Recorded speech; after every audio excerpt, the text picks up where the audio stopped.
હવામાન વિભાગ દ્વારા કરવામાં આવેલી ભારેથી અતિ ભારે વરસાદની આગાહી વચ્ચે ભરૂચ શહેરમાં ગુરુવાર મોડી રાતથી ધોધમાર વરસાદ શરૂ થયો છે. મેઘરાજાની તોફાની એન્ટ્રીને કારણે ભરૂચ શહેરના નીચાણવાળા વિસ્તારો પાણીમાં ગરકાવ થઈ ગયા છે અને ચારેય તરફ પાણી ભરાવાની ગંભીર સમસ્યા સામે આવી છે. ભારે વરસાદને કારણે ભરૂચના કસક સર્કલ, સેવાશ્રમ રોડ, ફુરજા બંદર અને સંભોડેરી સહિતના નીચાણવાળા વિસ્તારોમાં વરસાદી પાણી ભરાઈ ગયા હતા.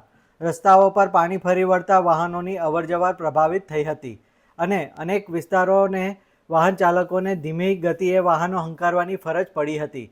પાણી ભરાવાને કારણે સ્થાનિક રહીશોના રોજિંદા કામકાજમાં પણ ભારે વિઘ્ન ઊભું થયું હતું અને લોકોને મુશ્કેલીઓનો સામનો કરવો પડ્યો હતો. જ્યારે શહેરમાં ભારે વરસાદના પગલે કસક નવીનગરી વિસ્તારમાં દિવાલ ધરાશાયી થતાં 4-5 વાહનો દિવાલ નીચે દબાયા હતા. હું પાલેસથી આવું છું. હું અહીં કસક વૈભવ જ્વેલર્સમાં કામ કરું છું. આ વરસાદ તો બહુ ફાસ્ટ છે, પણ અમે જ્યારે પાલેસથી નીકળ્યા ત્યારે નહોતું કે આવું કન્ડિશન આવી શકશે. પણ વરસાદ ખરેખર બહુ ફાસ્ટ છે ને મારી એ જ અપીલ છે કે વગર કામ વગર ઘરની બહાર નીકળશો નહીં. ને બીજું કે તમે લોકો ધ્યાન રાખજો, થાંભલા ઇલેક્ટ્રિસિટી પાસે વધારે ઉભા રહેતા. બહુ આ જો તમે જોઈ શકો છો કે ઓટલા ઉપર આવી ચૂક્યું છે. અગર આજે આ વરસાદ બંધ નહીં થાય તો કાલે આ દુકાનમાં પણ આવતા વાર નહીં લાગે.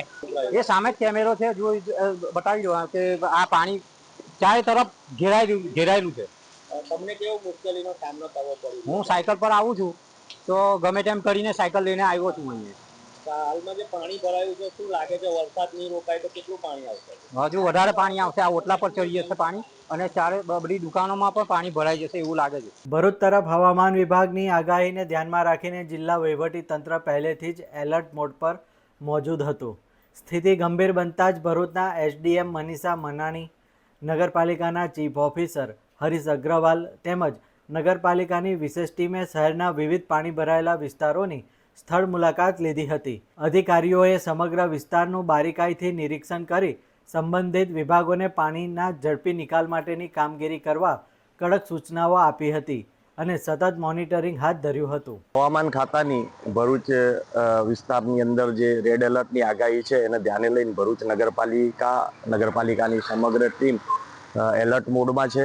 કોઈપણ પરિસ્થિતિ થાય તો એને પહોંચી વળવા માટે અમારા જુદા જુદા ડિપાર્ટમેન્ટની ટીમો અત્યારે ફિલ્ડમાં જ છે. કોઈપણ જગ્યાએ વોટર લોગિંગ થાય તો એના નિકાલ માટે ત્વરિત કાર્યવાહી પણ હાથ ધરવામાં આવી રહી છે. એ સિવાય વધારે વરસાદ થાય અને લોકોને જો સ્થળાંતર કરવાનો કે એવો કોઈ પ્રશ્ન ઊભો થાય તો એના માટે નગરપાલિકાએ જે શેલ્ટર હોમને એ નક્કી કરી રાખેલા છે. શેલ્ટર હોમો પણ બપોર પછીથી ખુલ્લા રાખવામાં આવશે અને કોઈ પણ તાકીદની એવી કોઈ પરિસ્થિતિ આવે એનામાં પહોંચી વળવા માટે અમારી સંપૂર્ણ તૈયારી છે.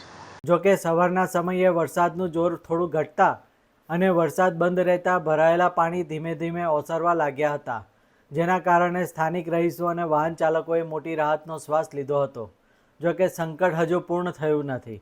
હવામાન વિભાગ દ્વારા આગામી કલાકોમાં પણ ભારે વરસાદની શક્યતા વ્યક્ત કરવામાં આવી છે, જેને પગલે વહીવટી તંત્ર સંપૂર્ણપણે સતર્ક છે. તંત્ર દ્વારા તમામ નાગરિકોને કામ વગર બિનજરૂરી બહાર ન નીકળવા અને નીચાણવાળા વિસ્તારોમાં પૂરતી સાવચેતી રાખવા ખાસ અપીલ કરવામાં આવી છે.